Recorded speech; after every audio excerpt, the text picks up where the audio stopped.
আপনারা সবাই জানেন আমরা মুসলমান। যত নবী দুনিয়ায় এসেছিলেন তারা সবাই একটা কথাই বলেছিলেন, ইয়া কাউমি উবুদুল্লাহ মা লাকুম মিন ইলাহিন গায়রুহু। হে দেশবাসী, একমাত্র আল্লাহর দাসত্ব করো, আল্লাহ ছাড়া তোমাদের কোনো ইলাহা নাই, হুকুমকর্তা নাই, রিজেকদাতা নাই, বিধানদাতা নাই। তাই শেষ নবীর এই দাওয়াত যারা আমরা কবুল করেছি তারা সবাই আমরা এই কথা বলেই ইসলামে প্রবেশ করেছি, কালেমা তয়্যিবা লা ইলাহা ইল্লাল্লাহু মুহাম্মাদুর রাসূলুল্লাহ, অর্থাৎ আল্লাহ ছাড়া কোনো ইলাহা নাই এবং মুহাম্মদ সাল্লাল্লাহু আলাইহি সাল্লাম আল্লাহ রসুল।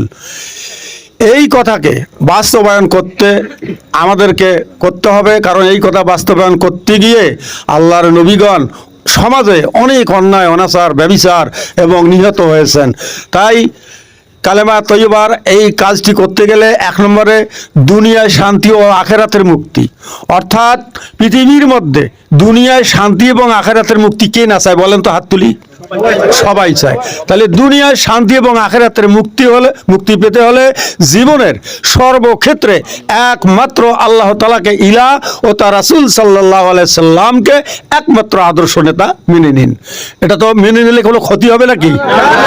আপনি যদি সত্যিই তা মেনে নিয়ে থাকেন তাহলে আপনার আমার বাস্তব জীবন থেকে ইসলামের বিপরীত চিন্তা, কাজ, অভ্যাস দূর করুন এবং আল্লাহ রাসূলের বিরুদ্ধে আর কারো আনুগত্য না করার মজবুত সিদ্ধান্ত নিন। ঠিক কি না?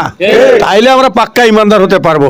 এই দুটো নীতি অনুযায়ী খাঁটি মুসলিম হিসাবে জীবন যাপন করতে চাইলে জামাতবদ্ধ হয়ে অসৎ ও অযোগ্য লোকদেরকে নেতৃত্ব থেকে সরিয়ে দিন এবং সমাজ ও রাষ্ট্রের সকল স্তরে ইমানদার সৎ যোগ্য লোকদের হাতে নেতৃত্ব তুলে দিন। ঠিক কি না?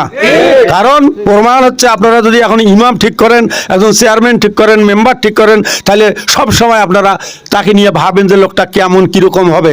তা আজকে বাংলাদেশ জামাত ইসলামের নির্বাচন আজকে হচ্ছে, যে নির্বাচন আমরা করতে পারি নাই, আমাদেরকে দেখতে হবে নির্বাচন যেহেতু, তাহলে যোগ্য ব্যক্তি দেখতে হবে।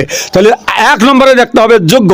আমাদের বাংলাদেশ জামাত ইসলামের এটিএম আজহারুল ইসলাম যে বদরগঞ্জে তিনি প্রার্থী, তেনার যোগ্যতা দেখবেন, তেনার ন্যায় নীতি এবং চরিত্র দেখবেন, তারপরেই তো নির্বাচন করবেন। ঠিক কিনা? আপনারা হাট বাজারে যান, নির্বাচন করেন, কাপড় নির্বাচন করেন, তরি তরকারি নির্বাচন করেন, কেউ কিন্তু টাকা দিয়ে খারাপ জিনিস নিতে চায় না।